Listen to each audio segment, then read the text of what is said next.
Most students learn from their teachers. Alexander planned to outlive his. Long before he became a conqueror, he was just a boy, curious, restless, impossible to contain. His father, King Philip of Macedon, ruled armies. But his mother, Olympias, ruled his fire. She whispered that he was not born of man, but of gods. And Alexander believed her. At 13, he met the man who would shape his destiny, Aristotle, the greatest philosopher alive, a thinker who had studied everything, nature, logic, the soul. And now, he was to teach a child who would one day rule the world. But Alexander wasn't a student who listened quietly. He questioned everything. When Aristotle spoke of the heavens, Alexander asked, "Why can't I touch them?" When he spoke of virtue, Alexander replied, "Then I must become it."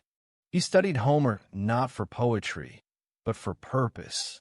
He slept with the Iliad under his pillow and dreamed of Achilles, the man who chased glory and found immortality. Alexander didn't want to just learn from heroes. He wanted to surpass them. Aristotle saw brilliance in his eyes and danger in his heart. He taught him ethics, hoping to tame the fire. He taught him logic, hoping to guide it. But Alexander didn't want control. He wanted destiny. For him, knowledge wasn't something to keep in books. It was a weapon to reshape the world. While others memorized facts, Alexander memorized dreams. He understood one truth. The mind creates the world before the hands ever build it. Aristotle once told him, "The aim of education is to make a man good." Alexander answered, "Then I'll be good and great." That day, philosophy met ambition, and ambition won. He didn't know it yet, but every word Aristotle spoke would echo through every battle, every march, every empire he touched. Because his teacher gave him something more dangerous than any army. Ideas. Aristotle shaped his mind, but Alexander would use that mind to reshape the world. He was told the world ended beyond Greece. He laughed. The maps of his age stopped where courage did. Beyond that line were monsters, storms, and superstition. But Alexander never believed in limits drawn by frightened men. He believed the world was larger than fear. At 20, he stood in a silent hall, the crown of Macedon in his hands. His father, Philip II, had been murdered. The court expected grief. Alexander gave them fire. He said, "My father conquered half the world. The rest is waiting for me." Within days, rebellions sparked across Greece. They thought the young king would hesitate. He didn't. He marched south with speed no one had seen before. City after city fell, not to cruelty, but to charisma. He spoke to his soldiers like a brother, not a ruler. He rode at the front, not behind the line. Men followed him because they felt his certainty. That destiny was already written in his stride. When Greece finally bent its knee, he turned his eyes east. Persia, vast, ancient, untouchable. Generals begged him to stop. He smiled. "Stop," he said. "That's a word for the dead." At dawn he crossed the Hellespont, the narrow sea dividing Europe and Asia. He threw a spear into Persian soil and shouted, "From this land, I claim not gold but greatness." The moment was electric. History itself seemed to pause. A boy had declared war on the world. But to Alexander, it wasn't war. It was exploration. He carried Aristotle's books in his tent, read them between battles, and whispered to himself, "The world is one great lesson, and I will learn it all." Every border he crossed erased another fear. Every victory widened the map for humankind. He believed the earth wasn't made to divide people. It was made to unite them. While kings dreamed of power, Alexander dreamed of wholeness. He wasn't chasing land. He was chasing limitlessness. And with every step he took, imagination stopped being a dream and started becoming geography. He went to war not for gold, but for glory, knowledge, and connection. Every king before him carried weapons. Alexander carried books. Wherever his army marched, scrolls followed. Aristotle's teachings, the works of Homer, the ideas of Greece. They filled his tent like invisible soldiers. His sword conquered. His mind understood. He wasn't just a warrior. He was a student of everything: stars, rivers, medicine, philosophy, language. When his troops rested, Alexander studied the plants that grew in foreign soil. When his generals planned sieges, he observed how new cultures prayed, spoke, and built. He didn't just want victory. He wanted wisdom. He believed a true ruler must know the world he rules. Not just command it, understand it. When his army entered Egypt, the people expected chains. Instead, he offered temples. He honored their gods. He walked among their priests. He founded a city there, Alexandria, a place not of war, but of learning. A port where knowledge from east and west could meet and mix like waves. His men didn't always understand him. They wanted plunder. He wanted perspective.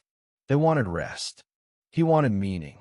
He told them, if we only take land, we gain nothing. But if we take ideas, we gain eternity. He treated philosophers like generals and generals like thinkers. He debated with scholars from Persia. He listened to Indian mystics. He spoke of the soul, of destiny, of reason, even in the heart of battle. In the midst of destruction, he sought creation. He built roads, cities, and libraries, not just fortresses. He believed the pen and the spear could walk side by side.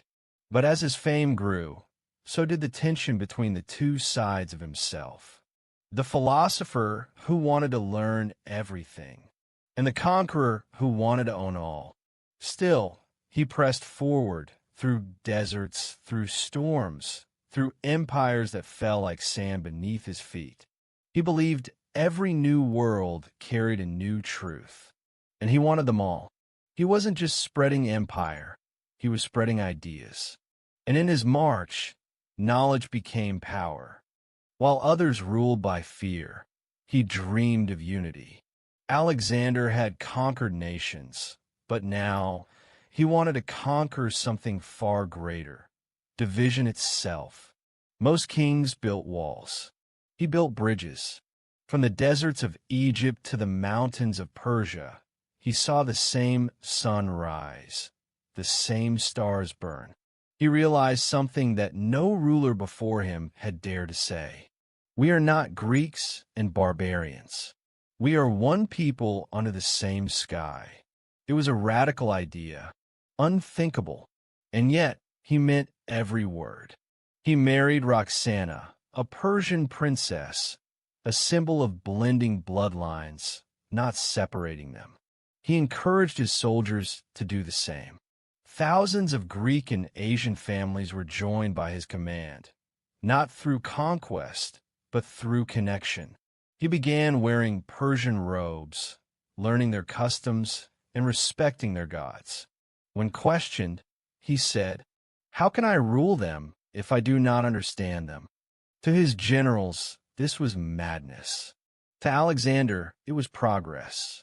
He founded cities not as trophies, but as threads, weaving east and west into a single fabric. Each one was called Alexandria, not to glorify himself, but to mark a place where cultures could meet, trade, and grow. He wanted his name to become a symbol of unity. In Babylon, standing before his men, he spoke words that stunned the world. Let the earth be one family. The soldiers fell silent. They were hearing something no army had ever been told. That the war they were fighting was no longer about power, but about peace. He dreamed of a world where people didn't bow to kings, but to knowledge.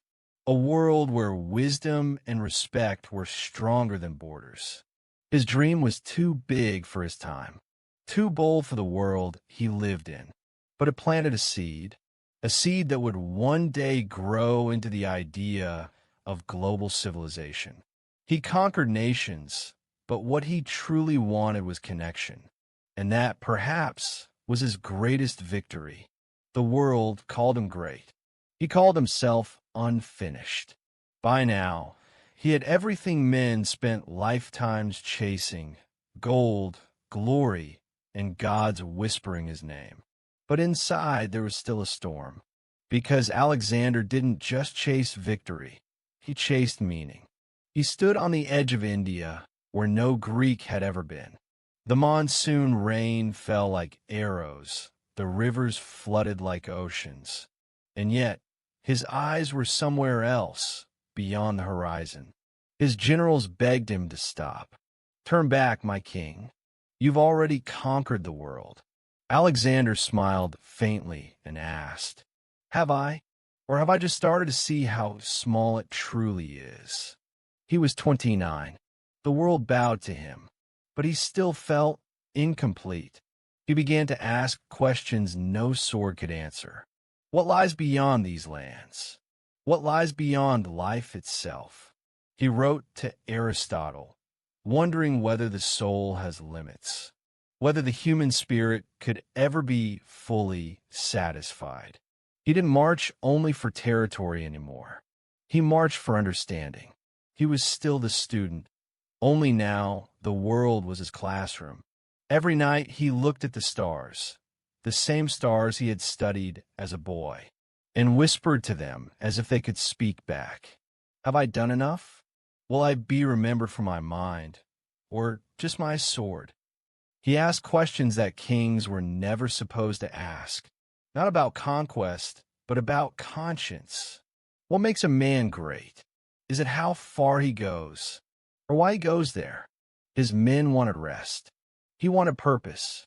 They wanted an ending. He wanted infinity. And when his army finally refused to move forward, he didn't punish them. He looked out at the endless horizon and said, "Very well, then we stop here. Not because we've reached the edge of the world, but because we've reached the edge of ourselves." His empire was vast, but his curiosity was infinite. And perhaps that's what made him truly great. Not how much he conquered, but how much he questioned. His empire vanished. His vision didn't. Alexander the Great, the man who had walked farther than any before him, was now still. At just 32, the unstoppable had stopped.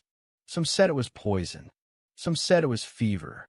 But maybe it was destiny deciding that legends shouldn't grow old. He died in Babylon, the city he wanted to make the heart of his world. No enemy had beaten him. No battle had taken him. It was his own body that surrendered, the only thing he could never conquer. As his soldiers stood by his side, they asked him who should rule after him. He whispered, "The strongest." And with that, his voice faded. But his name began to echo through history. Within months, his empire splintered. Generals fought over fragments of his dream. The cities he founded stood empty, their statues staring into silence. But even as his kingdom broke apart, his idea kept spreading, faster than any army ever could. From Egypt to India, Greece to Persia, his vision left fingerprints on time. He had fused worlds, East and West, logic and myth, war and wisdom. He had changed how humanity thought about power, ambition, and unity. In the centuries that followed, every great leader studied him. Every conqueror compared themselves to him. Every philosopher debated him. Because Alexander had proven something timeless. That greatness isn't measured by how long you live, but by how deeply you leave your mark. Even now, when we speak of courage, exploration, vision, his name returns like thunder, not as a ghost, but as a question. What are you doing with your life? What worlds are still unconquered within you? He left no heir, no true successor.